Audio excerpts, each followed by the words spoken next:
live in a big world of big numbers. Millions with AIDS, billions in poverty, trillions of debt. It's hard to get your head round. So let's bring it down to one small number, the number 2. $2 to be precise, about £1.30. What does this buy? A bottle of Coke and a bag of crisps? A bus ride? A pair of socks? Not a lot. Could you feed yourself for 1 week on just £1.30 a day? That is the $2 a day challenge. But it's also a challenge of very different sorts, one that faces billions of people every day of their lives. The United Nations and the World Bank don't agree on a lot, but what they do agree on is the definition of poverty. This is someone who has to live on less than $2 a day, and these are a lot of people. At the moment, the World Bank estimates that 2.7 billion people live on less than $2 a day. As if a financial thing could put a point on what poverty is. Here the UN has something else to add. They say that being poor is having a lack of choices.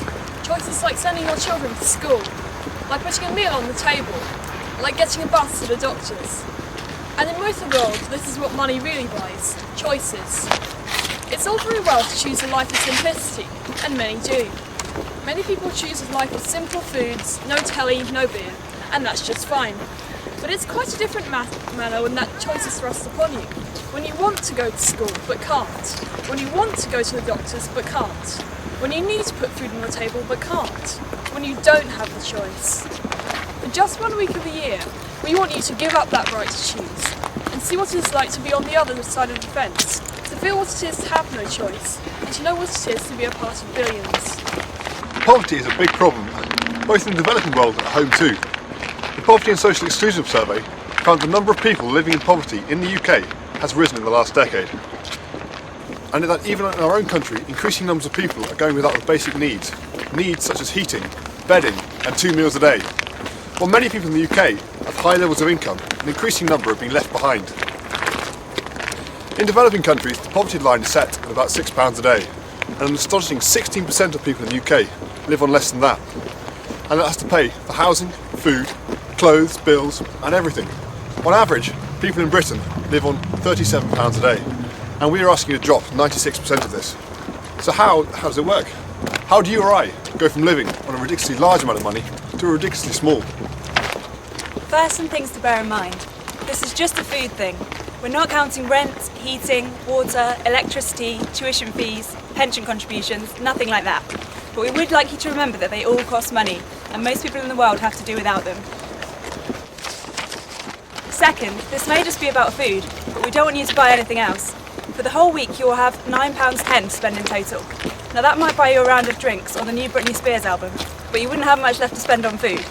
It may sound mean, but we want you to know what it's like not to be able to afford little things, and how people have to prioritise their spending. Anyway, it's just 7 days. You can listen to Britney next week.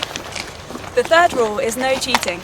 Now this sounds obvious, but the thing is, the $2 a day challenge doesn't have a list of do's and don'ts.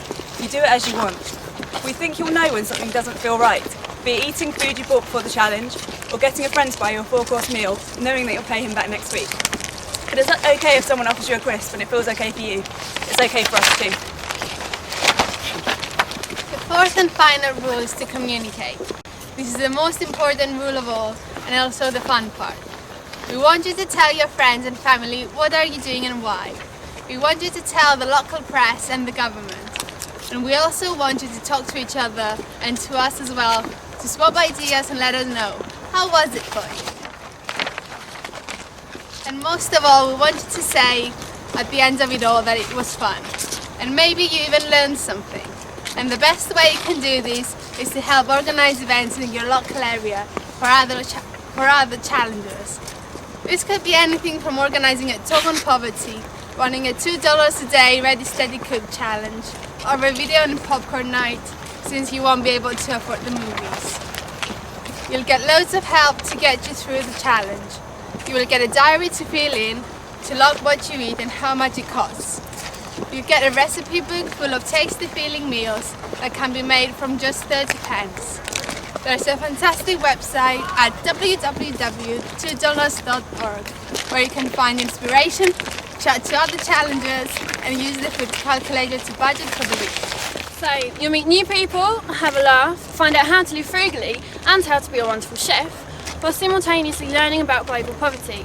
That's how it will make a difference to you. But what about the 2.7 billion other $2 a day challenges you'll be joining? First of all, you can let more people know how big the poverty problem is and that it needs to be sorted. This is not just lobbying government, it's also telling other people, your friends and colleagues, and adding to a big voice. You can raise a little money doing the challenge as well, either by pledging to donate the money that you would have spent on food, or by getting sponsorship. You can raise money for whoever you like. Maybe you'd like to support People and Planet, the organisation that helped run this challenge, and help them spread the word. Or you might have a favourite charity, ActionAid, UNICEF, or you might not even want to raise any money at all. It's entirely up to you. So, come along, join us. This February for 1 week, the $2 a day challenge. And join the billions!